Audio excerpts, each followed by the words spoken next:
អូខេវីដេអូមួយនេះខ្ញុំបង្ហាញជូនតាក់ទងជាមួយនឹងការ download app នៅតាមទូរស័ព្ទដៃ iOS ឬក៏ទូរស័ព្ទដៃ iPhone ណាចុចជំហានដំបូងគឺយើងចូលទៅក្នុង App Store របស់យើងនៅពេលដែលយើងចូលទៅក្នុង App Store របស់យើងហើយយើង search ពាក្យថា Well Printer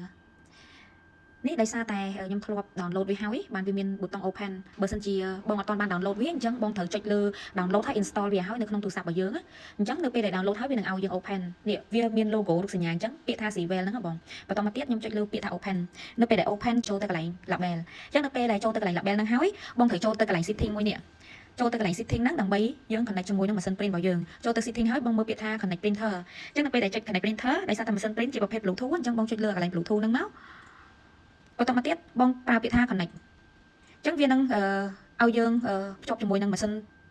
print Bluetooth ហ្នឹងហើយឬក៏ machine print ហ្នឹងវា load មកពាក្យថា printer 001ហ្នឹងអញ្ចឹងបង connect វានៅតាមហ្នឹងក៏បានដែរឬក៏មួយទៀតបងបើកតាម Bluetooth បងតាម Bluetooth នេះមកថាតើមានពាក្យថា printer 001ហ្នឹងអត់បើសិនជាមានបងចុចទៅលើ machine printer 001ហ្នឹងហើយពេលដែលវា connected គឺ connect បានហើយអញ្ចឹងបងអាចចូលមកក្នុង app Cvel ហ្នឹងវិញបានហើយអញ្ចឹងនៅពេលដែលបង connect ជាមួយនឹង machine print ហ្នឹងហើយបងចូលទៅក្នុងកន្លែង home screen នេះមកវាមានឲ្យយើងបង្កើត label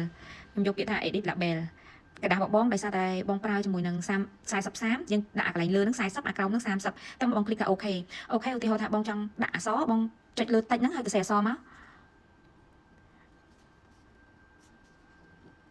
Hello World ឧទាហរណ៍ថាខ្ញុំត្រូវការសេពាក្យ Hello World ហើយយើងសេរីវាតាមហ្នឹងទៅបងអីគេទៀតឧទាហរណ៍ថាដាក់លេខ barcode ហើយ barcode របស់បង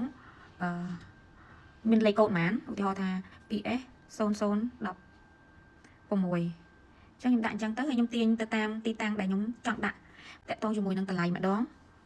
ខ្ញុំចុចលើវា2ដងដើម្បី pop up អាកន្លែងហ្នឹង price $35ចឹងខ្ញុំទាញវាមក